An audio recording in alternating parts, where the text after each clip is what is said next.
Today's guest is a singer-songwriter whose music sits at the foundations of his life. He shows that you don't always need to be the loudest in the room and offers a grounding reminder of why not every opinion needs to be treated as a fact. But before we get into this, I want to say a huge thank you to Parliament Square Coffee for allowing us to film. But anyway, let's get into this. So Sam, you said growing up at times you was quite shy and introverted. Do you feel you still carry any of these characteristics with you now?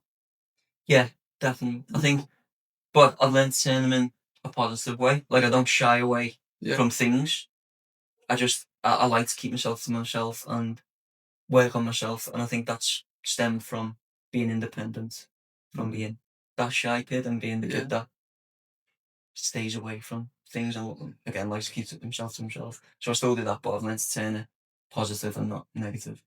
Learn to make it a skill of yours, Yeah. make it to use it, like you said, in a positive way, but not actually. Well, it's how you view it, isn't it? So anything, a label is just how you view actually doing it. It's not always how other people think it is. It's how you actually view, okay, I can use it to my advantage. I might be better at this because of this characteristic. But I bet if I said, when I said shy, if there was 100 people in the room, some would probably think, "Oh, that's a negative, that." And you know what? It's true. It goes back even when I was younger and the shy kid in school. In my mind, at that point, I was using that to my advantage, but the teachers saw it as the kid that didn't speak. Yeah. But actually, in hindsight now, I was probably the kid that was actually listening and working, just wasn't as vocal as other kids, but I was probably using it as a positive thing then. Yeah. But like you said, it's true that it does get seen as a negative thing. It's weird. Where do you think the label shy came from? As in general, or for me? Both. Where do you think, like, where do you think that you actually found, like, somebody said, or you realised that you had that trait? Because obviously when you're born, you don't obviously, you only find it when somebody tells you, or something rises that, like, oh, they've said that about me, or Yeah. I think I was a very nervous kid. I liked to sing with music. I didn't pick music for anything, not even in college. I only picked it up when I was about 15, 16 and wanted to do it seriously. So I think shy came from being that kid who was nervous about everything, nervous about meeting new people. Like, I didn't show it, probably again leading into the shy thing, but I was. And then when you heard teachers label you as shy, like you said, it does kind of send you on a downward spiral if you let it. Because then you can be like, I'm the shy kid, and I'm the kid that's nervous, I'm the lonely kid. So I probably stems from the teachers. that's just crazy though, isn't it? Like, people who obviously they're just doing the job, aren't they? Yeah. But people meant to be benefiting or giving you the first steps into life, apart from your parents, and they label, like, there's just hierarchies in school. There's labeling. You put into categories, and it just doesn't help at all, does it? I think it's hard because on one hand, yeah. On the other hand, like I said before, they are doing the job, and there's no bad words on the teachers at all. Because in their minds, they probably saw a kid that was, sat on his own in class, didn't say anything, didn't put his hand up, just got on with his work. In their minds, they'd want that. They want that kid to be more vocal and more active and more into it. So I don't blame them for that at all. I think it was just that specific situation had a negative effect on me at the time. It felt like a weight had been lifted. This is what you said when you said you left school. Now with everything you know, and in hindsight, and the person you are now, and learning about yourself with all these skills, what advice would you give to that Sam in school?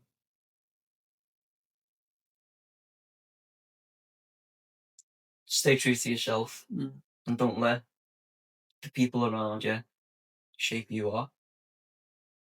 And it's better to have less friends who are good friends than more friends who aren't actually friends. Mm-hmm. And I think there was a point in my life at school where I realised that. Mm-hmm.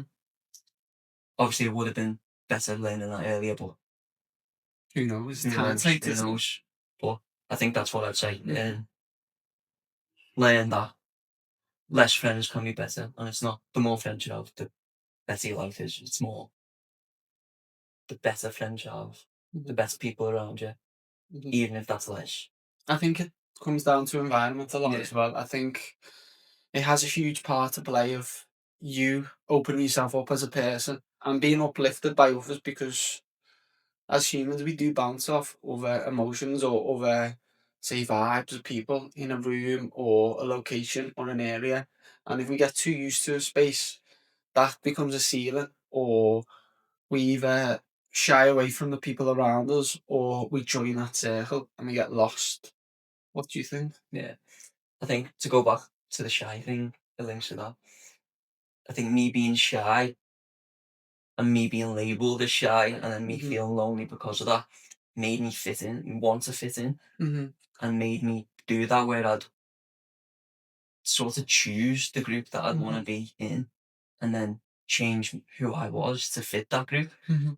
And I think that's where I sort of got a bit lost as a kid. And I'm not, obviously, I didn't have a troubled childhood. No, but I think everybody goes through it, but I think it's just interesting to actually, Yeah. you all want to be open and talk about it, and we all at some point get drifted to a group that doesn't benefit us. We don't actually, that's not us, but because in the moment it's, I don't want you to take any offence here, but it's an easy route, and we take it because at that age we're naive and we don't want to take the hard step. But then if there's younger people that could realise no, and they're a bit more determined and stuck with their values, even at that age, I think it would become easier and people would actually know themselves more earlier to then flourish and be who they actually want to be. I think it's a natural reaction, isn't it? Still, it is for anyone, no matter what stage you are in life. If you feel lonely, you seek not being lonely. But maybe you have to go through it to actually realise this group isn't for me. So maybe when you first were going into them groups and just joining, drifting with the group, that might have just been because you didn't know yourself enough at that age, because obviously we're not all that emotionally intelligent at that age. When you look back on these traits, do you view them as flaws, or do you think they've made you the person you are? Second one, definitely. I think, like you said then, on one hand, there was bad experiences to go through, but on the other hand, if you didn't go through them, probably wouldn't have realised that it was a bad place to be, and there was better places to be. If I didn't go through them, I'd probably still be that kid that was looking to fit in places, and maybe that probably would have shaped the path that I went on as a musician, as a singer-songwriter. Like, if I tried to fit in with everyone that I've met throughout my life, I probably would have been something completely different. Probably would have went to a different uni. Probably wouldn't have never touched a guitar for years. Do you ever think, what if I just did music in school, or what did I just was a bit more? Does that ever come into your mind? It does, but If I could play earlier, it gets answered quickly. Mm-hmm. I think in my school, I did not want to pick music, but I think if I did pick music, I would have been scared out of it. So that actually might The have place I was. So I think I made the right choice. because you actually might have been taking an even more back step. Just you needed to wait to. Well, this moves on to what I was going to talk about next, of the traits of you being nervous and shy, but then coming over that. That is the true definition of courage and confidence. Well, I believe that anyway, because you're doing the thing. It's getting over the hurdle to do the thing. Somebody who finds going on stage and singing in front of a crowd easy, I don't think that is courage. Nothing against them doing it, because it's still a huge skill to be able to go out and perform and be confident there. But actually getting over the fact from being shy to then doing it, I think that is confidence. Yeah. It's doing the thing. Definitely, and it comes from exposing yourself to them situations where you can feel a bit nervous at first. Like the first time I ever performed was at an open mic, and I prepared 3 quite mellow, low down songs, and it was in quite a rowdy pub, Yeah. just like the average pub. So the songs did not suit the place at all. So when I first walked in on the scene, what I was up against, the kid that has never played a show or an open mic or anything before, was just filled with nerves. But again, if I didn't play that night, probably wouldn't have played the day after, and then probably wouldn't have played the week after that, because I would have been so like scared, and I wouldn't have acted on that. Whereas me doing that, I probably went through the hardest getting over nerves moments in that first gig that I've ever done. Well, it's musically. It's that when it feels scared to jump. That is when you jump, and I think that is the make it or break it. We do have moments where, not saying they path our whole life, but they do make or break the next events, the events after that, and after that, because it's so important to where we go. Because you needed to show yourself that you were that confident and courage person. But it does really interest me that true confidence or true doing anything is the act of doing it. It's not just, oh, he gets up on stage. If it's easy to him, how is it can't be underlined as confidence because it comes easy to them. So it's like what you said before, no one's born with anything, everything's developed. So if you see someone do, like I said, if you see someone do something and you seem really confident, there was a time where that person wasn't. Yeah. And there was a time where that person would have been scared and nervous, and he'd got over that hurdle, and that's brought him to where he is now. I think everyone's got that story to tell, and it is interesting. Well, with you saying that your first gig, I actually want to take you back a bit more. Hopefully, it's right what I'm saying. Mine is completely wrong. But you said the first time you ever sung in front of anybody was at a gathering with family after you left school. How pivotal was this moment? And would you say it was an actual catalyst to where you are now with your music? Yeah, definitely. At that time, it was in between secondary school and college, and I didn't pick music for college because I was still nervous. I was still shy. I didn't want to do it. But I played music at that point. I wrote a few songs, and I was singing in my room at this gathering, and one of my cousins came up the stairs and pressured me to play in the garden, which now I am eternally grateful for the doing. But at the time, I was not at all grateful. Just get away, get lost. But I played that night, and a few people in my family had played before, not like seriously, but had played, and they started to tell me about open mics and about things I could do to get myself out there and progress from the kid that played songs in his bedroom. And it was only a couple of weeks after that I went to that first open mic with the rowdy people.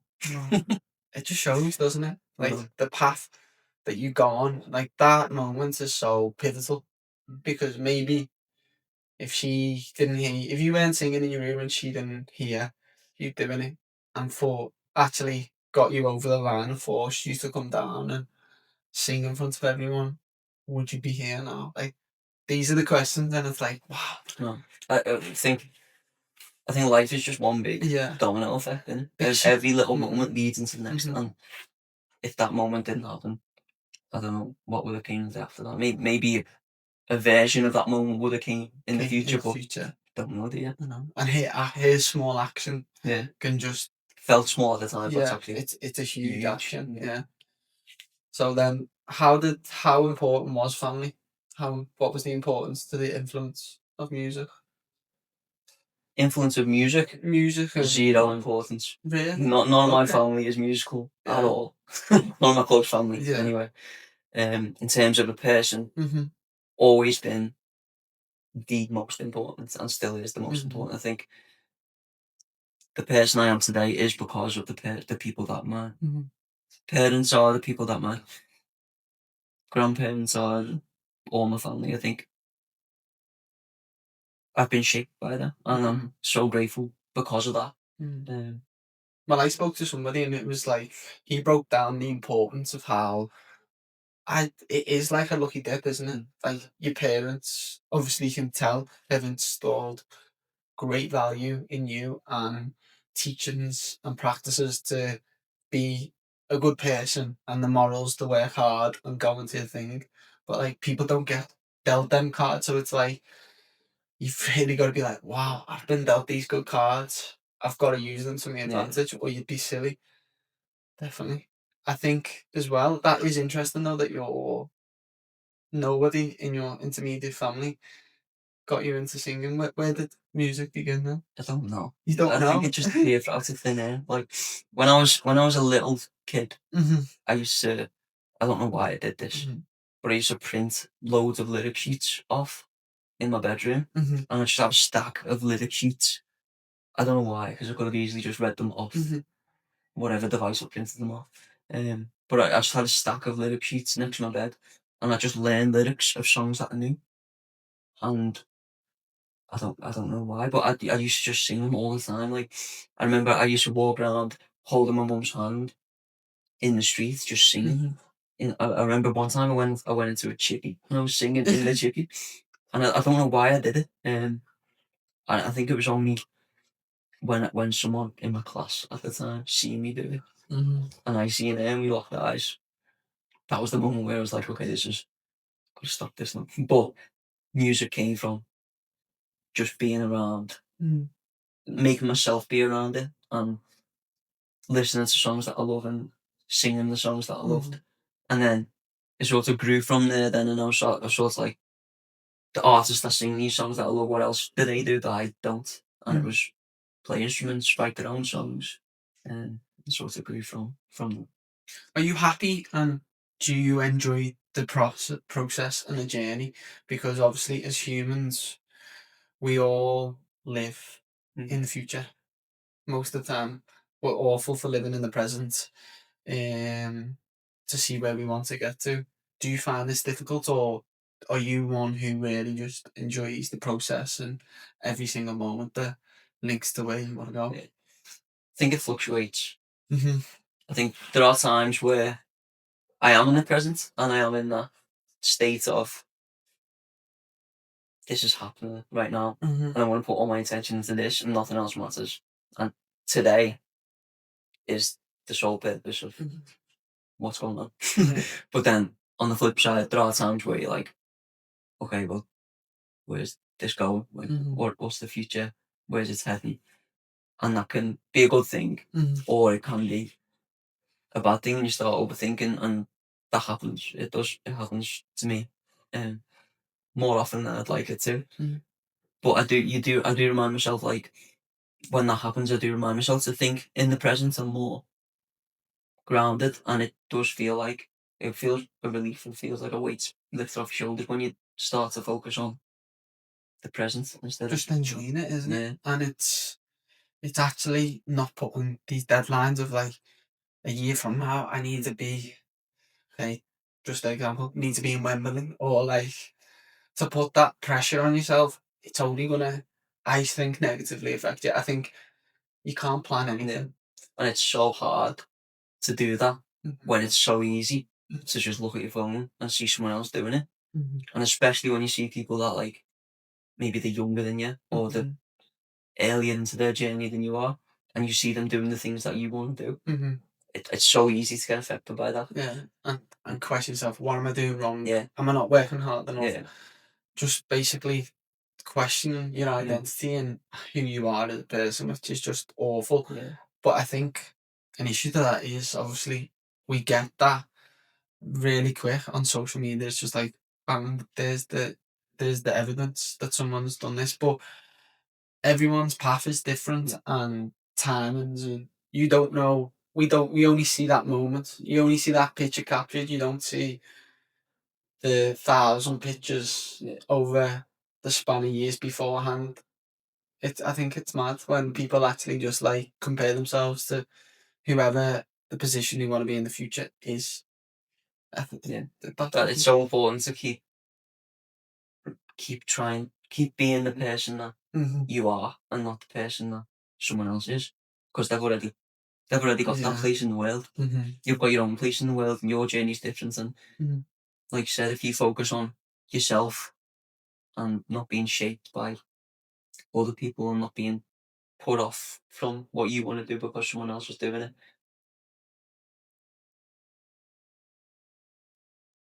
Yeah, Definitely. It's it's a running theme topic that I've had with so many guests of like, and I speak and shout it to the hills because I think it's one of the big lessons I've learned is like, if you have people that inspire you or you look up to, do that, enjoy it, embrace it, but then don't copy, because then you're only going to be the second best version of them. And I've said this a few times on here. That's the issue that will rise, that you will only get to being the second best version of them, or you'll be lying to yourself of who you actually are. And it just baffles me that people fit that cycle, and that is just a wheel that constantly happens so much. I don't know if this has been said by anyone else, but I like a metaphor of like a jigsaw piece. And the jigsaw piece is the jigsaw is the world, and every person is a jigsaw piece. And if you try and be another jigsaw piece, you're not going to fit the jigsaw. That jigsaw piece already exists, and no one else can be your jigsaw piece. So if you focus on your jigsaw piece, you'll fit. You'll have your place in the world then. And it's about being true to yourself and not trying to be someone else, not trying to get to a place where someone else is, or be in a position. Not trying to be someone else. It's as simple as that. Really. No, definitely. I think that analogy is amazing. Like, it also shows that actually that piece of yourself that is unique to you. Nobody else can copy you or be better than you at doing what you do. So it's like, I think that's the easiest path. Like, let's break it down. No one's gonna be better at you being you. I could learn how to play the guitar, sing, whatever, do 10,000 hours, copy you, but never be as better as you, And because it's the other way around. If you do that, I'll never be as good as you. You at being you as you are.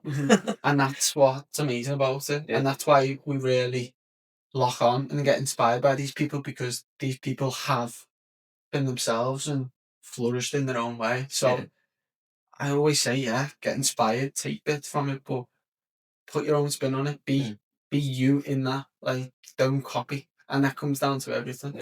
And I think that especially is viewed as a hard thing.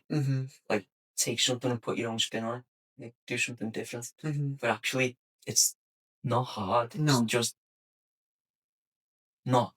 It's actually harder to copy someone else than it is just to do what. Normally, the thing that feels most natural is the thing that's being yourself. So it's easier to be yourself. It's easier to make decisions based on what you think. Like, instead of, it's harder to go through the process of, okay, what's she doing? I'm going to do what she's doing. What he's doing, I'm going to do what he's doing. Than to be like, what do I think is right? What do I want to do? What brings me the most? What gives me, what makes me light up when I think of it? That's the thing that is you. It's having that quiet conversation with yourself and being open with yourself when nobody else is around us. Who am I and who do I want to be? And I think you've got to hold that accountable and stick to that, because then you just be lying to yourself, and then the day will come where you're like, that light will switch and you'll be like, what am I doing? The light bulb will be like, where have I come? I've wasted all this time. I've done this, I've done that I didn't want to do. And it's a repeated cycle that happens too much. So that's why I sing it to the hills, but it was good. I loved your analogy of the jigsaw. I've never heard that before. Yeah, Interesting. that's a good song to sing. Then we've got to go into your new single that come out in December, Oxford Road to Lime Street. That's the one. Let's go into it. Yeah. What was it like?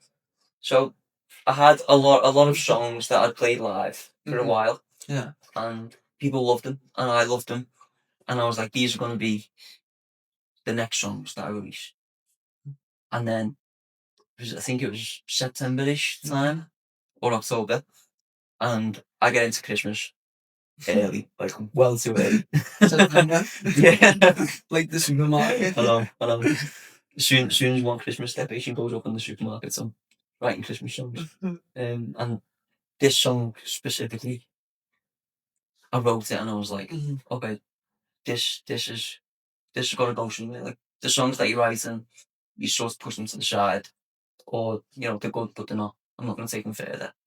This song, to me, it felt like a song that I had to take forward, and I'm glad I did. And so I just sat down and I had Oxford Road, Lime Street, train journey from uni to Liverpool when I was coming home for Christmas, and that was a sort of blueprint to the song. And yeah, I just picked little nuances from them times and made it what it is. And as soon as I wrote the song, I was in there.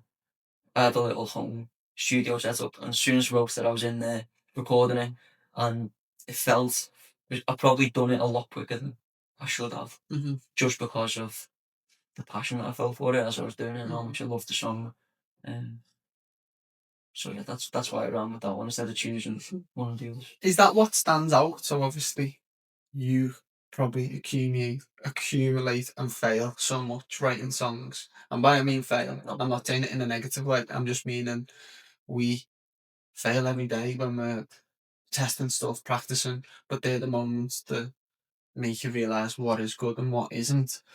What is it that do you just get a feeling and you're like, I know this one, this is the one, or like, what makes you be like, that's the one, or what, like throw that one away? I think it's different for every song. I think the ones that you're like, I'll throw that one away, they're pretty set in stone for me. Anyway, when I write a song that I'm like not feeling this, I put it inside. And then there's some songs where it's like Oxford Road to Lime Street, where I wrote it, and as I was writing it, I was like, this is I love this. This has got to go somewhere. And then there's like an in between thing where I write a song and it's like, okay, I like this. This is good. I'm gonna test it. So whether that's for social media post or performing live, and seeing how other people react to it, that can shape which way the song goes as well. Like the songs that I've played and I've been like, okay, it's good, it's alright. Played live and no one reacts to it, no one relates to it. And it's like, okay, that's good. Like you said, it's a failure, but I've learned that song maybe is not one to take forward. And then there's been songs where it's the same feeling as I've wrote it. It's like, it's good, it's alright. Might get somewhere, might not. I play it live, and after I finish playing, 5, 6, 7 people come up to me, or however many people come up to me and be like, I love that song. I related to this bit, related to that bit, that song, that bit, touched me the most. But then it uplifts you too. And then that's the thing that I love the most from songwriting and performing, when people come up to you and tell you that song related to me. So there are moments where, it's not like an instant, I've made the song, I love it, I'm going to release it. It's, I wrote the song, it's good, it's alright, I like it. This person has came up to me and said they love it as well and they relate to it. It's like, okay, there's something here. If that person relates to it, maybe there's a few other people that might relate to it too. I'm going to play it more, or I'm going to record it, I'm going to send it to more people, I'm going to play it to more people, record it, release it. So there's like a few different options. I agree. So yeah, I think that if that was me putting myself in your shoes, that would be if people were saying, "Oh, I relate with this, I relate with that," it's what you do it for. I think that deep down, it's the little things like that of people just acknowledging and being like, them words, because them words stick in their head.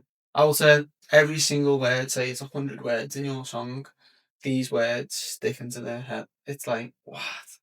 I just think, And you've done your job. Yeah. That's like, I think it's the reason why, mhm, I don't speak for anyone else, but it's the reason why music made. It's the reason why I mhm, definitely Yeah. make music to relate to other people. And mhm, I think one of the most magical things about songwriting and storytelling is you can tell your own stories and sing your own stories and your own experiences, and other people will actually sit there and listen and relate your stories to their experiences, and then even go further than that and come up to you and tell you that that's happened. It's so special to hear someone relate to your own story. Where do you get your, say, inspiration from, or say say tomorrow you start a new single or a new track? Where do you get the ideas? Where does the blood get flowing to put out these words and put together a song? More recently, Mm-hmm. just from experiences that I live, I find it a lot harder to write a song from someone else's experience, unless it's like a co-writing session and I've had a conversation with that person, Mm-hmm. and that person's You have an opened up understanding. and I understand what their experience is. Mm-hmm. But at the start, when I was 14, 15, 16, I haven't lived much life to have many experiences to write about. So I'd watch like TV shows and films and act as if I was the characters in them and write songs based on that. And that's sort of that's sort of how it started. And to be fair, recently I've been doing that a bit more often as well. So yeah, now experiences that happen in my life that are sort of worth writing a song about, things that I have something to say about. I think it's because I think that's the perfect way, just my opinion, because that's how you dive deeper. That's how you can get more emotionally connected with the crowd, with the music, because I think emotions do play off to people, and you can feel it, can't you? You know when somebody's really singing about something they mean or they believe in, and they love, and they know it's the one. They know It's true. Yeah. I was literally having a conversation like this the other day Mm-hmm. with someone, and I was saying like Michael Jackson sang. If I sang Billie Jean Mm-hmm. and Billie Jean wasn't a thing, no one would relate. Like if I sang it, no one would care because it's not my story to tell. It's Michael Jackson's story to tell. Michael Jackson done it, and it's amazing, and it's one of the best songs of all time. And it happens across the board with music. Like I'm sure if someone else sang my song and my story, maybe it wouldn't come across the same way as if I did, because it's my story, and the same with Billie Jean's. Michael Jackson's song that he's made, like he's always gonna have that emotional connection. Writer's block. When we spoke about this, I love the analogy you used around this. You said, imagine there's a running tap that only is letting out dirty water until you get through the hard part, and it flushes away to clean water. I thought this was a perfect analogy. I heard from Ed Sheeran as I was Brilliant. beginning to write songs, and it's spot on. It's like taps. If a tap is running dirty water, eventually it's going to become clean. So imagine that is your songs. Write the dirty water and finish the dirty water as well. If you're writing crap songs and you're not finishing crap songs, they're not going to be good, because you're not getting them out of you. It's still stuck in the tap. You're not getting the water out. Yeah. And eventually the songs will start to become better. The more you do it, the water will start to become cleaner.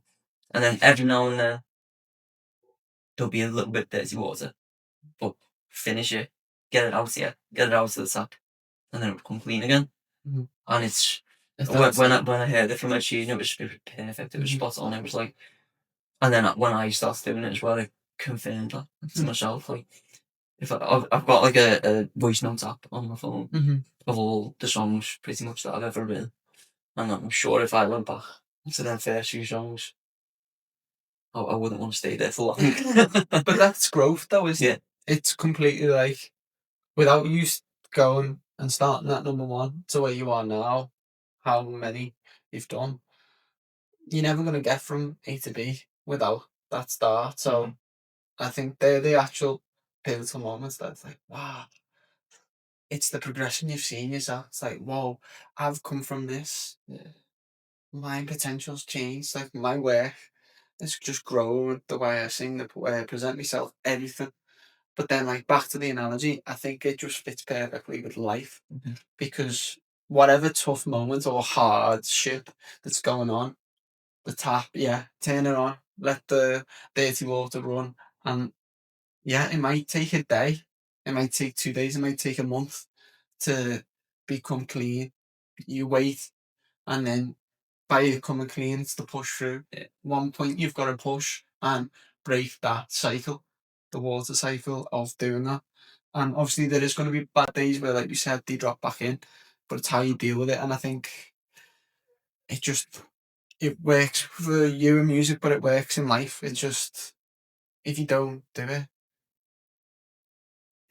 you're gonna stay in that circle and that cycle constantly. It's perfect. I've never thought to broaden it out before, but it's true in life as well, as you say. Right, whatever moment. Yeah. How do you deal with, say, hardships or like negative backlash? How does what's it like to you? I guess it depends on what it is. Like, if it was a tough day, I'd probably go back, revert to the things that I know would make the day good, would make the day better. I've got like a few things each day. If they're done, if I've done that, it's a good day. You know what I mean? Yeah. Like, make sure I'm doing something each day that no matter what happens in that day, I can get to the end of it and say, I've done something today. You've accomplished it. That's brought me forward. Even though all this has happened, this good's happened too, which is a good thing. I think if it was something more serious than that,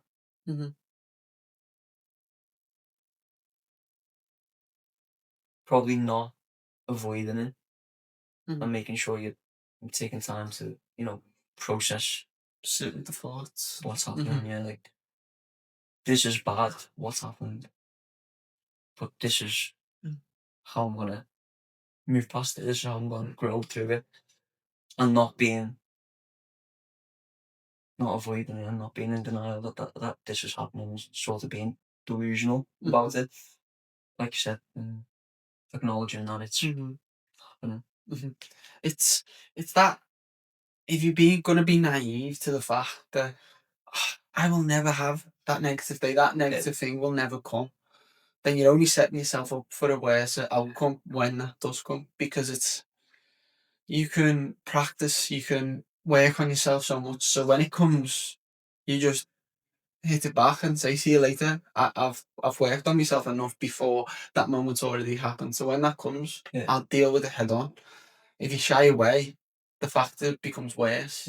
Now, I want to be devil's advocate with you. So when you were talking about the smaller things, so say you have a daily to-do list, and you said if you accomplishment, the feeling's good, and the moment's good. No, I think it's amazing. I think we all do it. I do it. I think it's good. I think everyone should do it. But why, if you don't do them all, do you view that as a negative? Like, that just might be that day. You might just not be able to accomplish it that day. Yeah, no, I think it's definitely important to know that there are going to be days where you don't do what you plan to do at the start. I've realised that more and more. I feel like, give yourself the paths and the tasks to do. Yeah. But if you have to step out of the task to then come back into the task and be better, by all means do so. Like putting limitations on yourself. I've spoke to so many people about this. It's like, say you want to read a book every day, like 10 pages of a book every day. You start one book and you're enjoying it, but then you get a new book and it's like, I've got to finish this book until I start that one. Why put that limitation on yourself? If you really want to go to the other one, do it for a bit, dip your toe in that, and then come back to it. Do you see what I mean? What do you think? I agree. I think as you're speaking, the thing I'm thinking of is songwriting. There we go. Yeah. So for me, I do that when I'm writing a song and I get another idea and I start writing a new song. The only problem is with that, when I have 6, 7 unfinished songs waiting to be finished, and then it's like it just feels like overload. Like I've got to do all these things now, and I guess would it be the same with reading?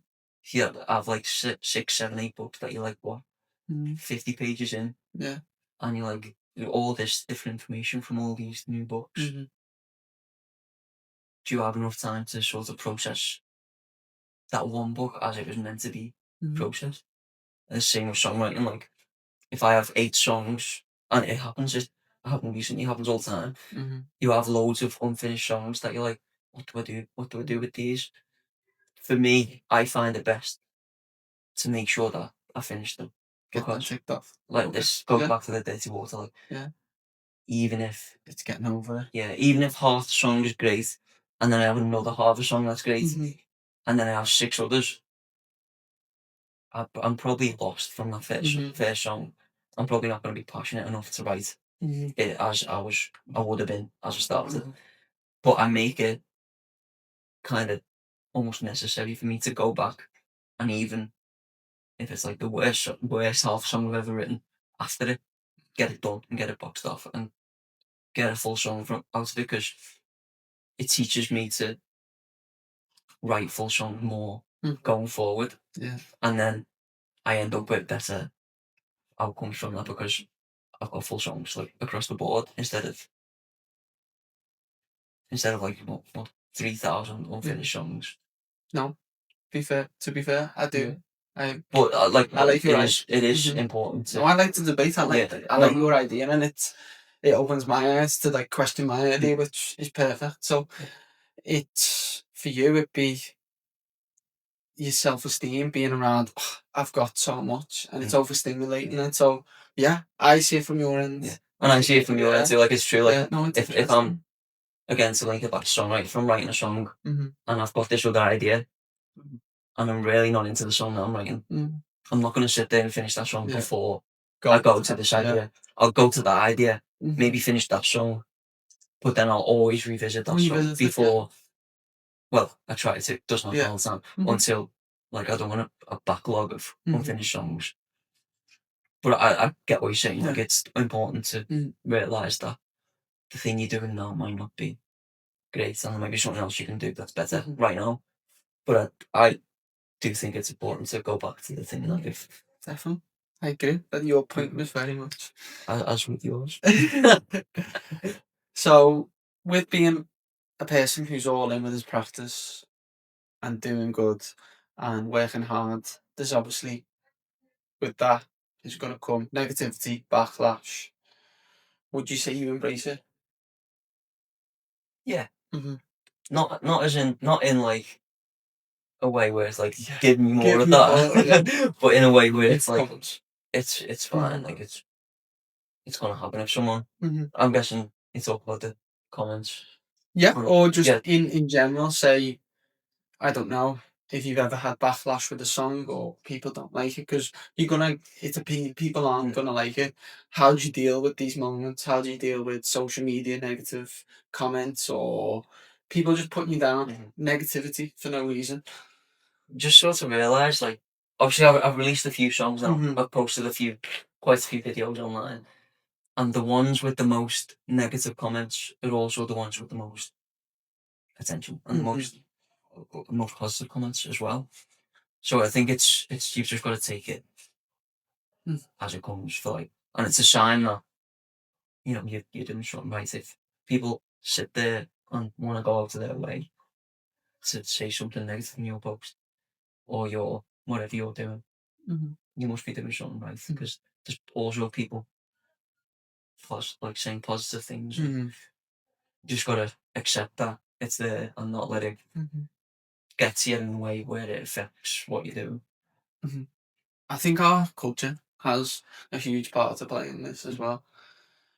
There's so much negativity and people people having ambitions or want to achieve something, especially when it's like on social media or if you're being, say, for an example, a purple sheep. So you're being a bit different and you're trying to break your circle, break your ceiling where you were from or people around you. And the question I want to ask you in general around that is, do you think we reward in our country too much humility and punish confidence too much? It's a good question.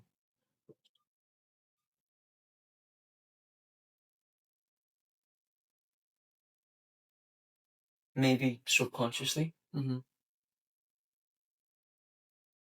I think the line between confidence, how confidence can make people stand out a bit. People automatically view that as, they're different, they don't fit the mold. And that can affect that person and then you can retreat from that confidence. It's a good question. Because, okay, if I put a spin on it to you, how many times do you feel like if somebody gives you, or if I go, oh, that song, your last song was amazing, it was sick, I loved it. In the back of your mind, how many times do you have to be, oh, the humility switch is on? I have to show the gratification, thank you, but then you have to keep level grounded. Why not? Maybe if the moment was right or in the conversation was right, you were able to be like, yeah, it's a boss song. Do you know, agree with it? Yeah. Because they're only just saying it. And I think it's with everything. If you know your worth in some breaths, do it. Yeah. And I think sometimes people at the highest level, and we see they own it, people absolutely love it and get behind it.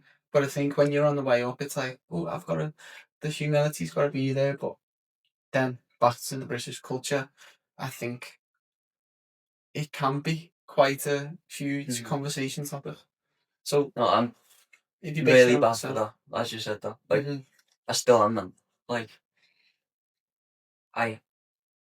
there's nothing I love and hate more than confidence and people like saying nice things because obviously it's great and I love it, but it does. You do feel that impulse just to like say thank you, and put off the conversation of like if someone comes up to me and says, "Oh, I love that," I was like, "Oh, thank you." Yeah. What was it? What about it was that you loved? Like, because I love this bit. Like, Yeah. actually having a conversation about Yeah. it and owning it, and not just saying thank you and brushing it off. Because that's happened to me before. People come up and said that, and I've sort of said thank you, I'm glad you liked it, and then that's over, and then that moment's ended, and I sort of leave it thinking, oh, I wonder what that person actually liked about that song, or I wonder why. Like that person's took a lot of effort and a lot of courage probably to come up to the person they don't know and say that they've liked the song. I think it would probably be my duty almost then to have that conversation with that person. And it's something I've got better at, but well, I think we're all guilty for it. Yeah. I think it's a very hard trait, especially I think here. I totally believe this question really relates to our country because then I don't know, we don't live in America and I might be completely wrong, but from the outskirts of like seeing like performers, creatives, athletes over there, it's like you want to get behind it. Or if anyone does something good, it's like he's sick. He's the guy. He's this. She's amazing. and people want to have time for you, and you're open to be confident, where it doesn't become arrogance. It's that balance again, isn't it? But it's okay to have that humility, but I think in the moments, like you said, you've got to own the confidence. That I think that goes back to me being nervous as well, going up. Like, it is probably that. Like, I didn't want to be confident and then being seen as the person that thinks he's better than everyone. Like, that's not a nice. so then you just suppress it then. Because people don't like to be around that, do they? Yeah. Good point. Now moving on, I want to talk about something that is very fitting to you, and it's on the topic of opinion. Okay. Now I came across a quote that I completely lived by a few years ago, and it's opinion is the lowest form of knowledge. What's your thoughts on this? Before we dive deeper. In what way? What do you mean? So, opinion, one's opinion of your song is not knowledge. Yeah. It's the lowest form of knowledge. So, if Ed Sheeran come to you and said, see this chorus, Sam, if you just tweak it this way, or if you do a better string on your guitar, it'll make your song 10 times better. Where if somebody came up to you from the street and their opinion was, you sound crap, look at the difference. So it's like, opinion is the lowest form of knowledge. It's in what way? That relates to a quote that I love, and it's, don't take criticism from people that you wouldn't take advice from. So yeah, it's exactly true. If it goes back to the negative comments as well, like if people comment on my post or someone else's post, and you wouldn't take advice from that person necessarily, why would you then sit there and listen to their criticism? Because they're entitled to that criticism, they're entitled to that opinion, but you're not entitled to listen to it. How has it been navigating you personally, knowing, because obviously you've probably had people's opinions from both ends of the spectrum, negative, positive, but how has it been actually navigating to find like, oh, they're saying that for the good of me, like they're not just doing it to just put me down? How has that been? Because I think you must come across that quite a bit. Yeah, you do have to be conscious of that, and not seeing a criticism and being like, oh, that's a load of crap and not my worth, and just moving past it. Because sometimes, you listen to it and you be like, oh, maybe there's some truth in that that I can take and use. So it is important to keep that awareness, and it's happened. It happens all the time. Because I meet, it's a tough one, because you meet so many musicians and you meet so many non-musicians, and you do have to decide, because even maybe, okay, I go back to the example I used of Ed Sheeran. Even though he's top, and he's probably amazing and one of the greats, it's still on the topic of what he might be actually giving you is not what you need. Like, you're you at the end of the day, so your style might be completely different. It might be completely different to say Michael Jackson, and we talked about that. So it's like, it's knowing what opinion you think, oh, that, acknowledge it, like, oh, that's good advice, or thank you, even if it's not negative, it's just thank you, but that's maybe not not me. I think breaking and getting that ground as a person to know, like, oh, this is someone's opinion, and yeah, I'll take it, and it could help, but it might not. I think you've got to be open. Yeah, not gotta, like, because it's easy to listen to an opinion and go, not listen to that. I'm just gonna push it away. Yeah. And it's also easy to hear a piece of advice and go, like, I'm gonna implement that right now. But it's harder, like you said, to find that middle ground where you listen to the advice and then decide whether you're going to use it or not. And that's where, being your own person comes in, and being yourself and knowing what you want in the person, what you want to be. And you can decide then whether that advice is something you want to take. When we last spoke, I asked you, would you be a listener or a narrator? at a dinner table, which your answer interested me. So I want to just dive in a little bit deeper to it. You said if you're trying to always get the next word in, you can't properly connect with the conversation. I was like, wow. So, what's your idea of this? That's true. If you're in a group of people at a dinner table and all you're thinking of is, what can I say? No, you're not listening to what other people are saying. And whereas if you sit there and listen to what other people are saying, what you have to say next will come easy because you'll be able to, what they're talking about then, and you can bounce off them. And then what you actually do say will have more value and will be more important in the conversation because it's relevant and you're not just spewing words. Well, I was thinking like stuff around like the power of listening, and it's understanding to be before you react. Understanding before you react to something is, how do I use the tone for this? And I see it quite a lot because I use it quite a lot. And how do I react to how a person's speaking? And it's learning from others' perspectives. Like, I think being a listener is so valuable because you get to, because you're listening, you're taking that step back, and that ego, like, you got to throw that ego in the bin and just be there and be, okay, they did this because of this, they did this because of that. And that's the skill. Yeah, it is. And then by doing that, when you do speak, people tend to listen then because you've been quiet for a while. Yeah. And then you do speak, so then people be like, oh, he might have something to say. Like. I think it becomes, people also get that natural confidence to be like, open up more, because it's like, they're listening to me. Yeah.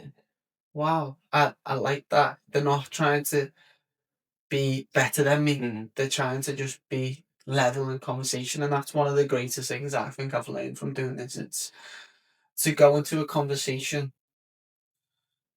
always stay in level par, no matter if you are the cleverest person in the world, in whatever area you are. If you're not level, you should have left the conversation before you started it, because you've got to speak to people on that same wavelength or nothing comes away from it. It's true. You've got to talk to each other without levels. Like you're in a conversation, you're not in a race. Like it's not a race for whoever can say the most words. You're having a conversation. It's, you listen to that person listens to you, and by you listening to that person,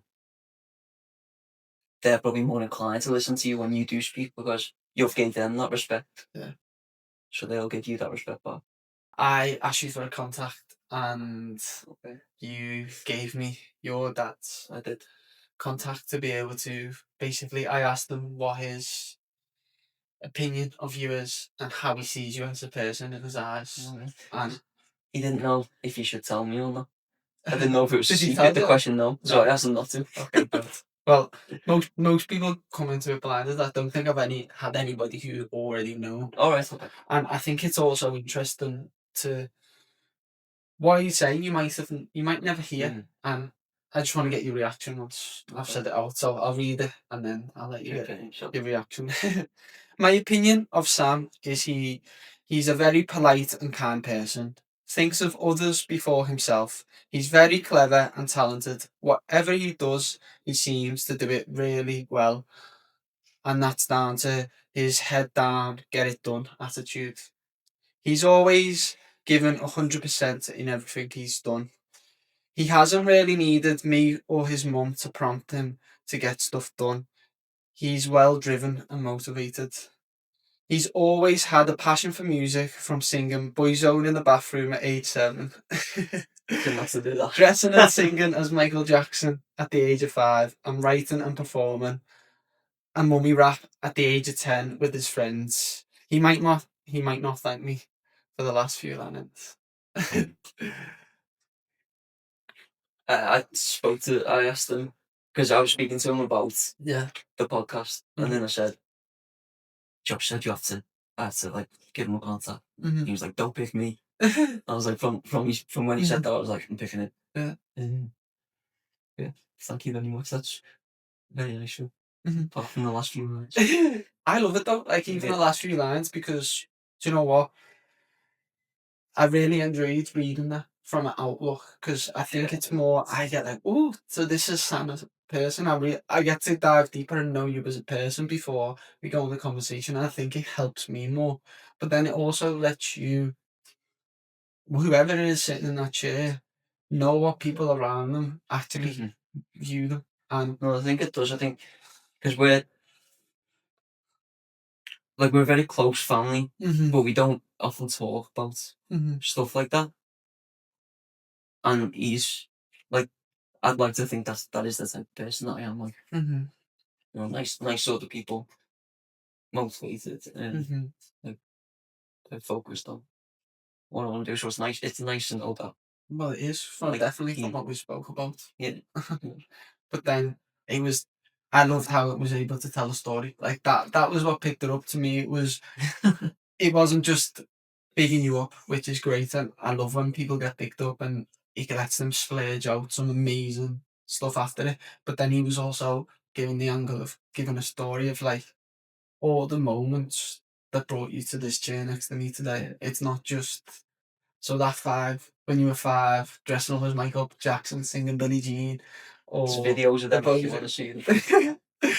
But it's just like they're all the moments that have got you to where you are now, and we might sit back down in 5 years' time, and from where you are now, we'll be able to track back to then talk about where you've gone to, hopefully, whatever you've gone to achieve. Hopefully. And I'd love to be back. definitely, that'll be happening. Well, I have a closing tradition on this podcast, and the question is: if somebody walked a day in your shoes, what's one lesson they'd learn? Probably take them off again. I think they'd be someone who's very strategic. Whether that's a good thing or a bad thing, they'll have to decide. But I like to plan things, and I like to know, or at least try to guess, you know, like how I'm going to navigate things. They probably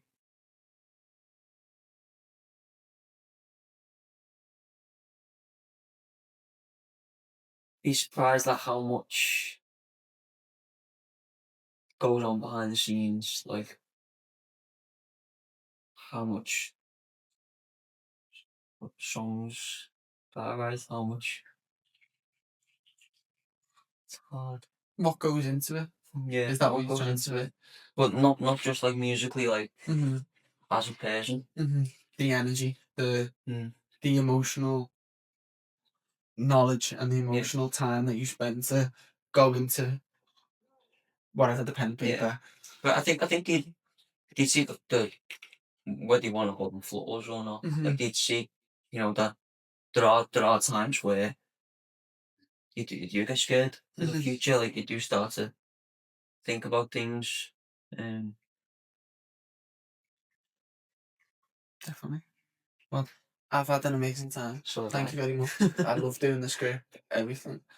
I can't wait to see what the future holds for you. I know it's going to be bright because the work ethic, the way you hold yourself, it's very good, and it's great to be around because it's infectious.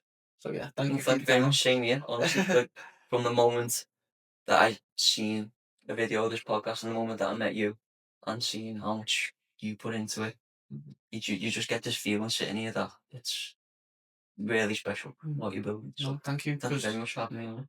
Thank you. That I like to bring that like-minded people in and feel the feel of the love, like the people who love the thing. Like they don't just do the thing; they love the thing. Like you could you could be at home watching it, and you can actually see the way they talk, the way they're so passionate. That's what I love, because I know that's how I am as a person. So that's what I love about finding and being around them people. So yeah, thank you very much. Thank It's you been very a much. pleasure.